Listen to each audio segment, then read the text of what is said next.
What's up, everybody? Welcome back to the FNG Academy. Buck here, former Green Beret, here to help you guys get selected.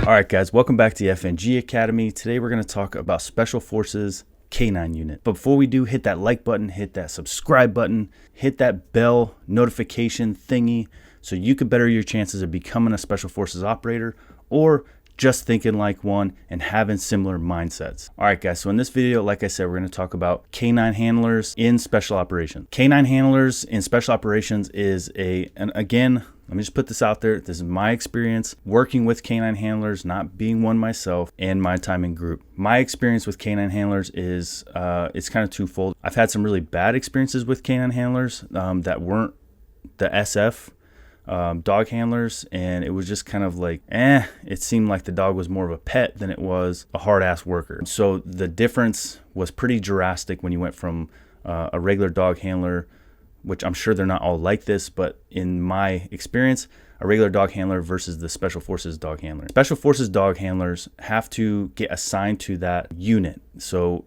in 10th group, at the time that I was in, they had their own little company, and then once you get assigned to that company, then that's where you report to. Your job as a dog handler, and then it's kind of cool because from there, you're not on a team anymore. You are a free agent, and whoever needs a dog, whoever wants to train with the dog, requests the dog handlers, and then they go train with multiple teams. So that being said, it is a good idea, and typically, at least in 10th group, you should have some prior experience on an ODA before trying to go dog handler. I don't even think they would let you without having at least a couple years, if not more. The reason for that is because you have to understand how ODAs work, because you're going to be just getting thrown in the stack with any ODA. So you have to have a lot of knowledge on how to flow with different teams, how different teams do it, how to just fit right in and start sending the dog in with any team, regardless of who they're working for, who their counterparts are, and things like that. So it really is a position that requires a lot of previous knowledge. The guy that we had a dog named Khan, and this dude was a fucking monster. Khan, like, just to give you an idea, I'll show you a picture of him. But just to give you an idea of the type of dog Khan was, he chewed his own fucking tail off. Like, I don't know why. It probably just fucking looked at him wrong, and he just chewed that bitch off. He was a fucking animal.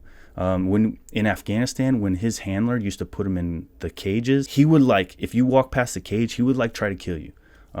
He was just a fucking machine. He was a monster. But when Khan was there, your confidence level went through the roof, because that dude is trying to get, and when I say that dude, that dog, obviously dogs are tools, but at the same time, they're one of us. He was just a fucking monster, man. And like, I'm pretty sure he had a kill with a different team, taking a dude by the neck and chewing his fucking neck up. But just as important as a dog is a handler. Khan's handler was a fucking animal himself. He was a beast, tons of SF experience, calm, cool, and collected. And he was a fucking warfighter himself.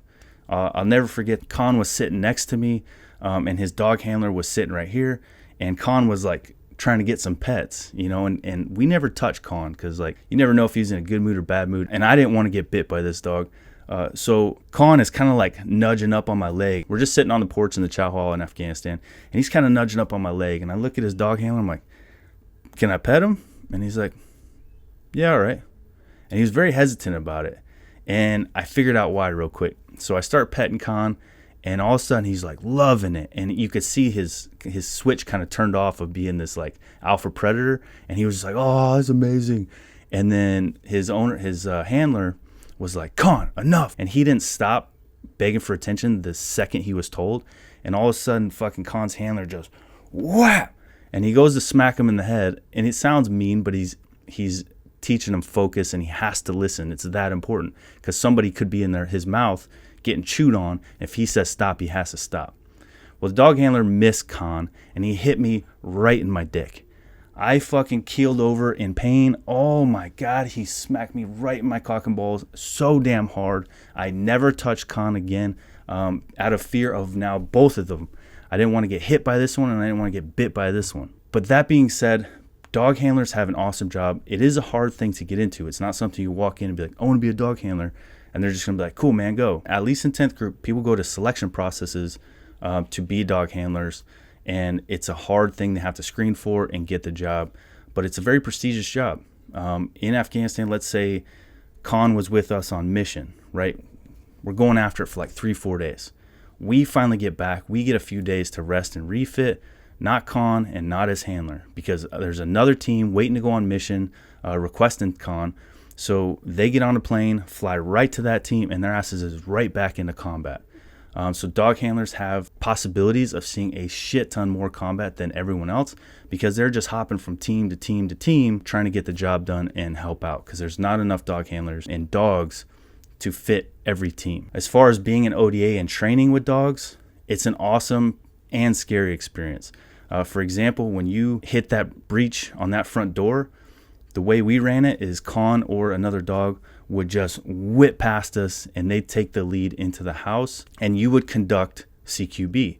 The dogs are used to seeing us outfitted the way they are, and you have to focus and let the dog do his thing.